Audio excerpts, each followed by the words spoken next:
kabar para peserta yang luar biasa? Assalamualaikum warahmatullahi wabarakatuh. Salam sejahtera bagi kita semua. Para peserta yang saya cintai, saya berkesempatan dalam video ini untuk menyampaikan materi berpikir kritis, analitis, dan inovatif. Bapak Ibu yang saya cintai, materi ini akan saya sampaikan dalam 3 pokok bahasan. Yang pertama, berpikir kritis. Yang kedua, berpikir analitis. Dan yang ketiga, berpikir inovatif. Kompetensi yang ingin dicapai dalam materi pembelajaran ini adalah Bapak Ibu peserta mampu berpikir kritis, analitis, dan inovatif terhadap konsep dan praktek penyelenggaraan pemerintah. Demikian akan saya bahas satu persatu selanjutnya. Bapak Ibu sekalian, terkadang ada kalanya kita dihadapkan permasalahan yang harus memutar otak untuk memecahkan masalah. Jika masalah tidak segera dapat diselesaikan, biasanya pikiran akan dipenuhi dengan beban berat yang berakibat negatif, stres, dan depresi. Perlu diketahui bahwa pada setiap generasi, otak manusia mampu berkembang dengan pertambahan 150.000 sel saraf. Lalu bagaimanakah cara berpikir kritis, analitis, dan inovatif yang dapat memberi banyak manfaat bagi kehidupan kita? Mari kita pelajari dasar-dasar berpikir kritis, analitis, dan inovatif agar mampu menyelesaikan segala permasalahan dalam hidup serta meningkatkan kesuksesan dan mengasah pemikiran inovatif atau thinking out of the box. Mari selanjutnya kita pelajari materi cara berpikir kritis. Pengertian berpikir kritis menurut Santrok adalah pemikiran reflektif dan produktif serta melibatkan evaluasi bukti. Berpikir kritis yaitu kegiatan menganalisis ide atau gagasan ke arah yang lebih spesifik, membedakannya secara tajam, memilih, mengidentifikasi, mengkaji, dan mengembangkannya ke arah yang lebih sempurna.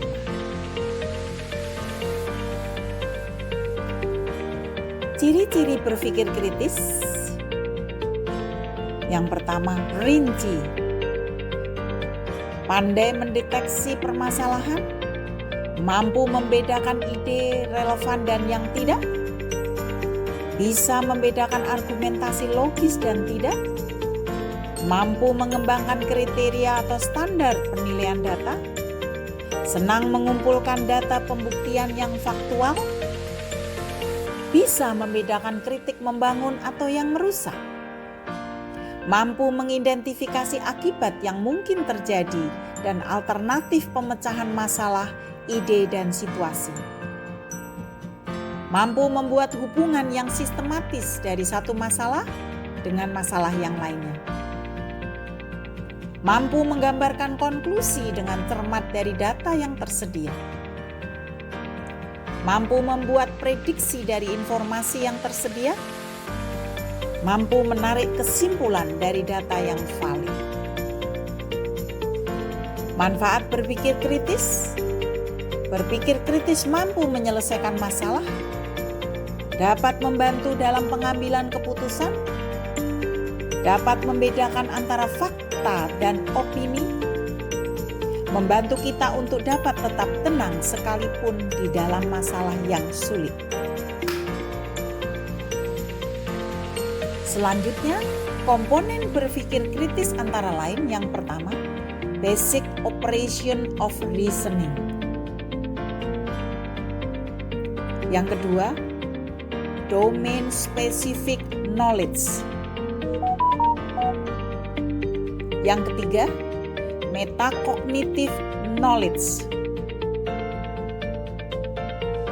Keempat, values, belief, and disposition.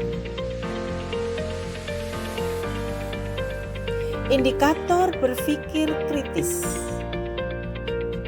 Bapak Ibu yang saya hormati, pertama, melakukan identifikasi unsur dalam kasus beralasan, utamanya alasan dan kesimpulan.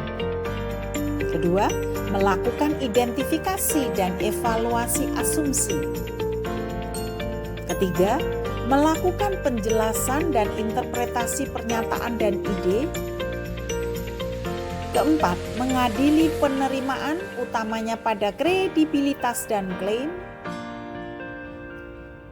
Kelima, melakukan analisis, evaluasi, dan mendapatkan penjelasan.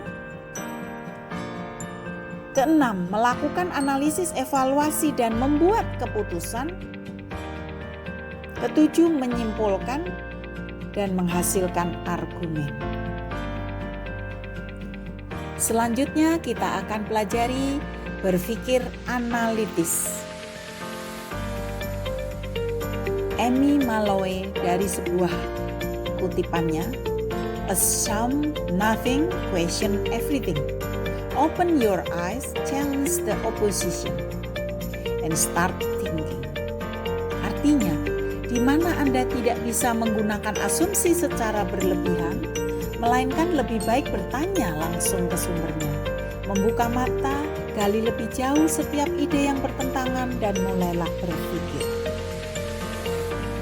Berpikir analitis merupakan proses pengumpulan informasi untuk mengenali isu-isu yang terjadi guna memecahkan masalah secara cepat dan efektif.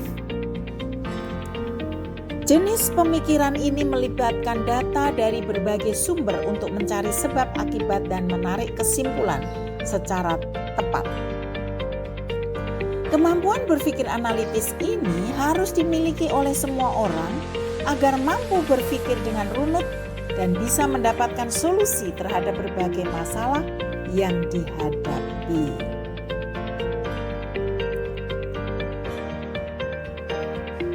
Bapak Ibu yang saya hormati, selanjutnya kita mempelajari bagaimana berpikir inovatif. Menurut Schimmer dan Sharpe, kreativitas merupakan kemampuan untuk mengembangkan ide-ide baru dan menemukan cara-cara baru untuk memandang masalah menjadi peluang. Sedangkan inovasi merupakan kemampuan untuk menerapkan solusi-solusi kreatif terhadap masalah dan peluang guna menumbuhkan usaha. Cara berpikir inovatif yang pertama adalah mengubah cara berpikir yang negatif menjadi positif. Yang kedua, menulis situasi kesulitan yang sedang dihadapi. Yang ketiga, selalu melakukan evaluasi. Yang keempat, membuat alternatif solusi. Dan yang kelima, membuat planning ke depan dari keputusan alternatif.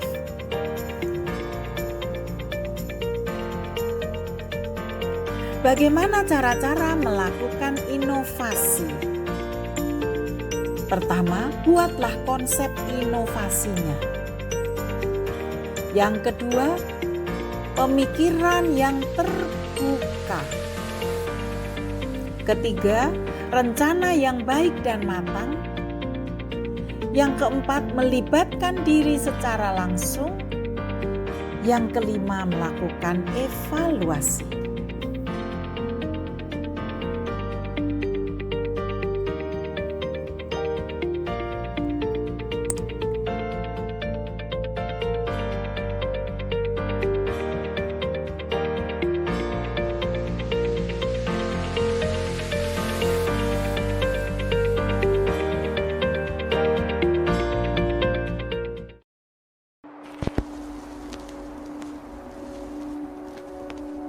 When I was young, I didn't really know what I was going to do when I got older.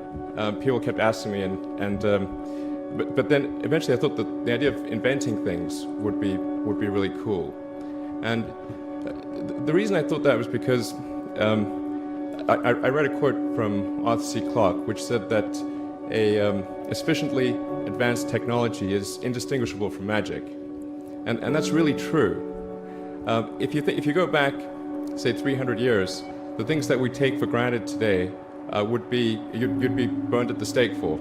Being able to fly.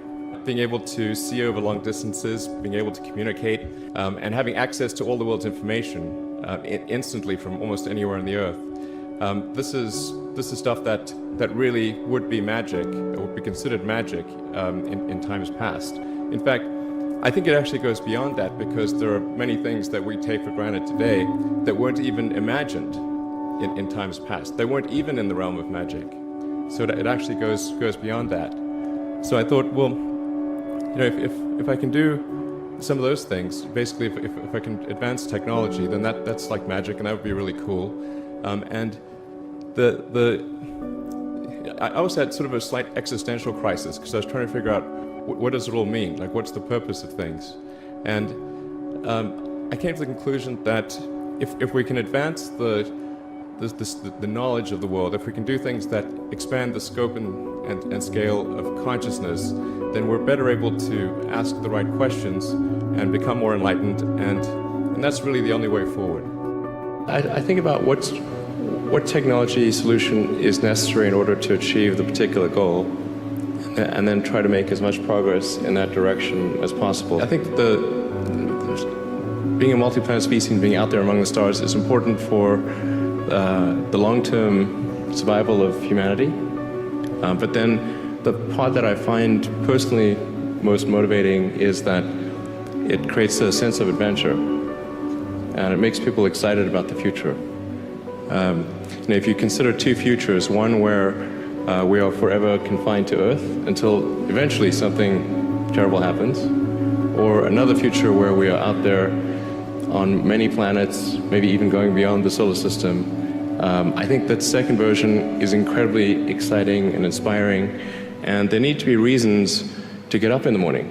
Life can't just be about solving problems. Otherwise, what's the point?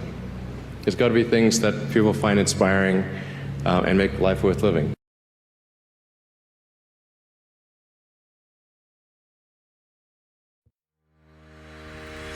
Bapak Ibu, kali ini kita sampai pada penutup atau kesimpulan. Ciri-ciri berpikir kritis adalah mampu melakukan analisis ide atau gagasan dengan logis, reflektif, sistematis, dan produktif untuk memudahkan, membuat, mengevaluasi, dan juga membuat keputusan mengenai apa yang diyakini, menjadikan hasil dalam memecahkan satu masalah yang dihadapi. Perlu adanya dukungan pemikiran yang kreatif dalam kemampuan mengembangkan ide-ide baru dan menemukan cara-cara baru untuk memandang masalah menjadi peluang. Oleh karena itu, Bapak Ibu sekalian, dengan berpikir kritis, analitis, dan inovatif dapat meningkatkan kemampuan terhadap konsep dan praktek penyelenggaraan pemerintahan.